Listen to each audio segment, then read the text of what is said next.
Hot Prophet Music. Yo AyaT, ativire no namkoma B, namkoma klati. Udiriro apara jokuza katiriri zina criminary. Komando zidando shika kuma finary mi say. Ndirege Ndifare ndichenyi karutivi. Kwese kwa ndichashika ndichatonosi ambiri. Ndicharova matanzi ngoshika ndabuda shari. Nekuti ndikafa andizvarweke chipiri. Ndirege Ndifare ndichenyi karutivi. Kwese kwa ndichashika ndichatonosi ambiri.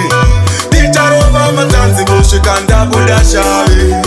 Nekuti ndikafa andizvarweke chipiri. Mai vangu mamoyo vaketoshinotisisa ndichiri mucheche. Saka ndicho chichipo changu amareka ndichiburite. Kwandiri chakandikoshera ndinochiona sengegorite. Chipo chekutambanuka nyangwe ndiri broka ndimbokendeke. Handina daka nemunhu varume moyo wangu ndechena chimbwe. Chizvaro chese chemuno chikadaro denga ringasaruke.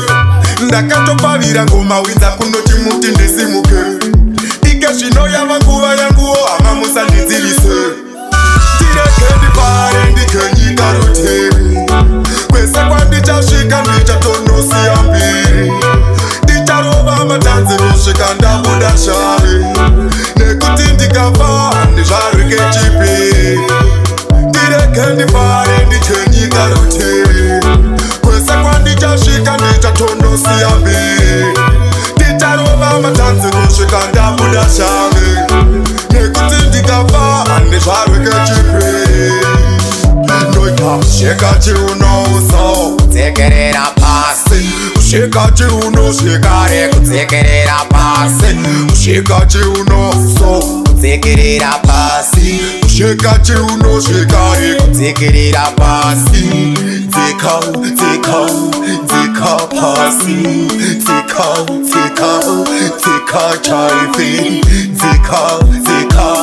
Dzeka pasi. Patiriri zina criminary. Ndirege Ndifare ndikenyika rutivi.